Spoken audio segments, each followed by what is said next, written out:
Hello everyone, Shalom, Boker Tov, good morning, happy holidays. By the time this video airs, I will have aired the last two cult-related videos in my queue, and I am ready for the break. I am putting myself on winter break from cultiverse stuff. I will come back to that at some point, but I want to do some fun stuff. And another topic I want to explore in the long run is music history and how historically Black people have been erased from music history. It's an important topic. But for fall break, I decided I am going to do my own version of the Bookish Advent Calendar trend with a couple of twists. First of all, I'm Jewish by conversion, so I still see my family on Christmas and celebrate it in kind of a secular way, I guess you could say, but I will be doing a Vlog-nukkah calendar as opposed to an Advent calendar, and I decided to make my Vlog-nukkah bookish calendar project using books I have loved for a long time that I have not read in forever, and that is the Portraits of Little Women series. So these are, to use modern language, a spin-off of Little Women. Another modern term would be called fan fiction, I guess you could say. But I hate the idea that fan fiction implies crappy, because a lot of the spin-offs on older classics are pretty good, and I really like these. The original story of Little Women and I have a long love affair, which I will get into in future videos. But I also was reading these alongside watching the 1994 Winona Ryder and Christian Bale movie adaptation. I wish it had been truer to the book, but Christian Bale is the best Laurie ever. Full stop. I am not wrong on that point. I am willing to be proven wrong about a lot of things. That is not one of them. Okay, so I have hold on, 1, 2, 3, 4, 5, 6, 7, 8, 9. Okay, there are 9. I thought I had 8, but there are 9. But you know what? It works. I'm gonna go with it anyway. Nothing wrong with an extra day of light and love, right? So okay, so these are really short. The series is Portraits of Little Women by Susan Beth Pfeffer, and I don't know if they are still in print. I got most of these from eBay and paperback swap. Unfortunately, I don't know if they are still in print. As a preteen / young teen who also liked arts and crafts, I liked these because there's a craft project and a recipe at the end of the book that somehow ties into the plot of the book. So for instance, this one is a gift for Jo. She receives a journal as a gift, and the craft project is making a journal. You get the idea.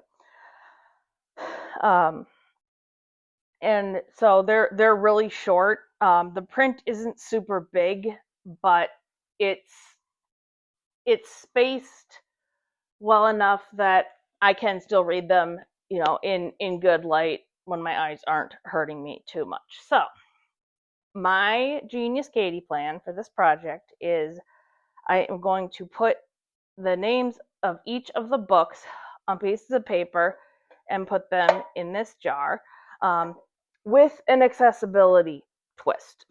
I am not just going to handwrite the names and put them in the jar, although I certainly could, but I'm going to take it up a notch.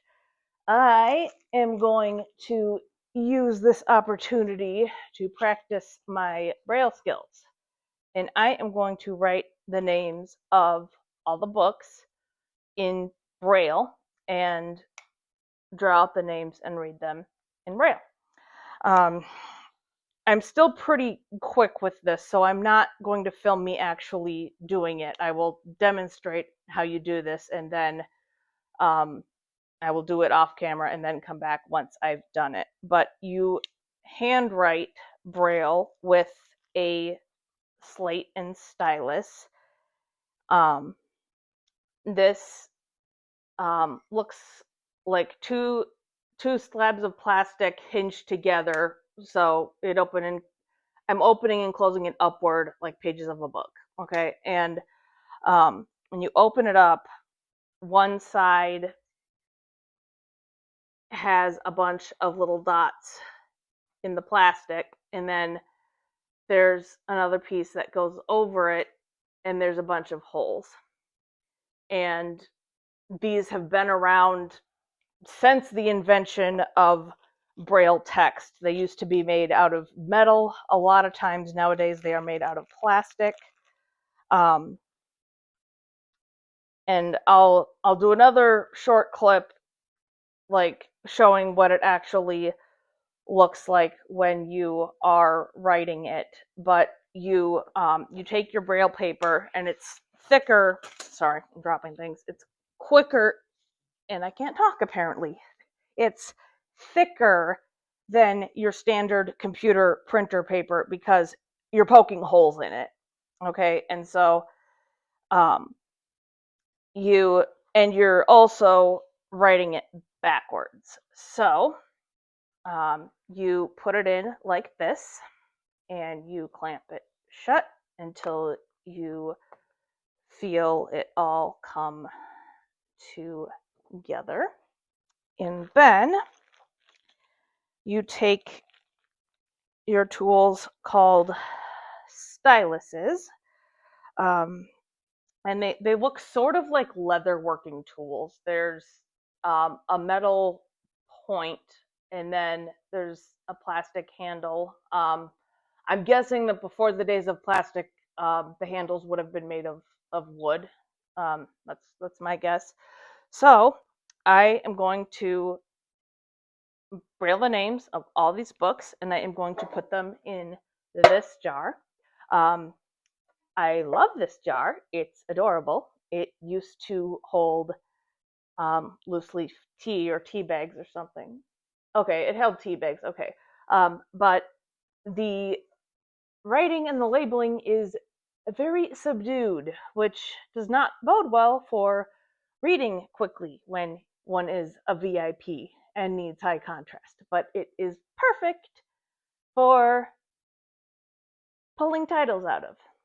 So I will be back in a bit when I am ready to show you how I write in Braille. Okay, I am sitting at my desk. I am behind the camera, so I'm showing you my desk. And I tried to rig up an equipment setup to hold the camera using what I had on hand. And it did not go very well. I do not usually film